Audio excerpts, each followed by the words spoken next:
Yeah. Oh, It's just like that movie with Ben Affleck. And right. it was weird. That came out right after that. It's all yours, Kathy. No, don't leave. He's not showing far. Yeah, usually I have everybody else speak. Kathy, come a little bit closer to me. This show is easier to get that way. That'll look good. Okay. What I ask you to do is you don't have to hold anything, and you just have to look at me. You don't have to look at the camera. That'll be more distracting, I think, if you look straight here. Yeah. Okay. So 3, 2, and 1. Kathy, just for the record, can I just have you say and spell your first and your last name for me, please? Kathy, Kathy, Sexton, Sexton, Dalby, Dalbey. And Kathy, are you a resident of Woodhaven? Where do you live? Well, actually, I just moved into South Ozone Park, but I was born and raised in Richmond Hill. In Richmond Hill. Okay, terrific. Just right next door. Kathy, let me ask you something. The Volunteer Ambulance Corps has quite a history for your family. Tell me a little bit about your personal connection to it. My personal connection is back in June of 1965, my dad and my mom were original founding members of the Ambulance Corps. My dad was raised in Woodhaven and my mom in Richmond Hill. They actually met here and got married, and there's 4 of us now, my sister and my 2 brothers, and my sister, she volunteers as an EMT. Okay. Also, my brother used to, and now my sister-in-law does, and my other brother is a little bit involved, my cousin. So this is a very big thing for my family. It is. When did it start? Originally back in June of 1965. They were in a storefront across the street, and in '71, we took over the building here. I see. So when you say your parents met here, they met before they founded this. Is that correct? No, they actually met here, and they got married. Yes. Oh my gosh, that's pretty cool. Yeah. Kathy, let me ask you something. Because there is such a close personal connection, how does it make you feel right now that this that the finances don't seem to be in place, that you could potentially have to shut down? It's very upsetting. It's very stressful. I became a member about 20 years ago now, and we have been trying so hard to keep the building open. The donations are just not there. We just don't have the money to stay open anymore. It seems like part of my life is disappearing, because if the doors close, it's like a part of my family history is now going. Wow. How long has it been like this? The last couple of years have been a little bit stressful. The money has definitely dwindled down.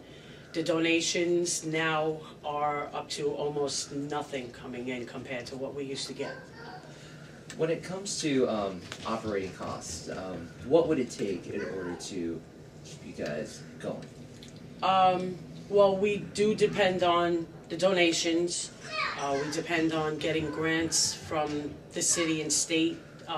Unfortunately, we do not qualify for a lot of those grants anymore because we're just a volunteer ambulance corps and not fire or rescue. So as a volunteer ambulance corps, the money is just not available as much as it used to be. So you used to be able to qualify, but then they changed the rules and what they changed the Well, it's not that. It's just that we used to qualify for a lot more than we do now. As you know, as we're in financial difficult times, the city, the state, as everybody knows, is in the same position. I see. So there's a lot of hope with this fundraiser now coming up on Sunday. How much can that turn things around? Well, the fundraiser Sunday is going to be something that's going to get us started and hopefully back onto a path of having a couple more dinners. We're working very closely with Ed Wendell in Project Woodhaven, also the Block Association, hoping that we do get more visibility out there. And due to him, I want to thank him so much, because he actually got our Facebook page up, he made our videos. He's very faithful to us to help us in our cause of getting money and donations and putting us out there. And so, if if you're not able to make enough money, perhaps through this dinner or whatnot, how much longer do you think you can keep going? We're gonna try and keep going until we can't. I can only promise that I will continue fighting until there's no more fight left. Now, you need the money for what purposes? In order to rent out the space? Is the space being... Oh, no, this building is ours. You own the building? Yes, okay. we own the building. Okay. The money is, the donations and what we get are specifically for utilities, the heat, the lighting, the maintenance on the ambulance, the diesel for the ambulance, our medical equipment.